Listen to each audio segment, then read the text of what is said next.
Yeah, I think one of the big lessons that came from that direct, we call it quote and bind innovation, and we continue to learn is that you really need somebody in the right with the right responsibility or in the right position to own and champion it, and that somebody needs to also understand the risks that needs to be taken in order to innovate and stay healthy and survive. It can't be just do what we've always done, but somehow try to do it faster or differently. It's got to be, let's change the way things are done. And not everyone is capable of initially thinking that way. Almost everyone is capable of getting there. Yeah. So that the champion you have has to be the kind of person who can get them there. And it works so much better when you go through the therapy sessions, when you listen to the concerns, and you may hear some that you go, ooh, they're right, as opposed to just forcing change without going through that really process of letting people bridge from the way things were done to the way things are going to be done. Yeah.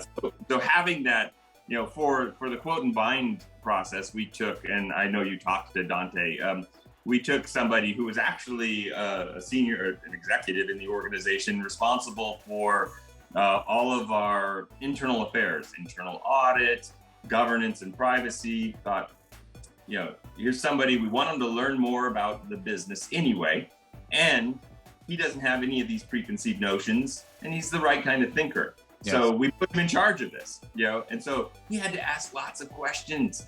He didn't come in knowing any of the answers, and in asking the questions, he had to get people to explain why. It's not good enough to know the why, and again, because he didn't already know, he had a completely fresh perspective, and he had the marching orders. Only what is necessary. Customer first, customer experience first.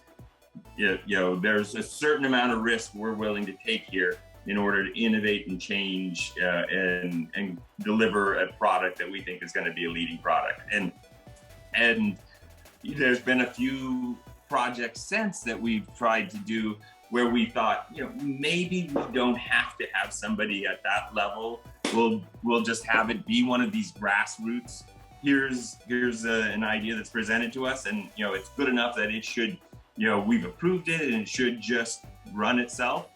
No, we've got to have someone adopt that that project in order to make sure that it continues to get its way through the system, and we can overcome whatever natural hurdles there are going to be in different parts of the organization that it might impact. So having a champion, either someone whose job becomes to own this innovation, or someone at a level of the organization where they might own that part of the organization and they're going to champion that innovation through, I think is really important. This is Vern Steiner with the State Compensation Insurance Fund, and this is the future of insurance.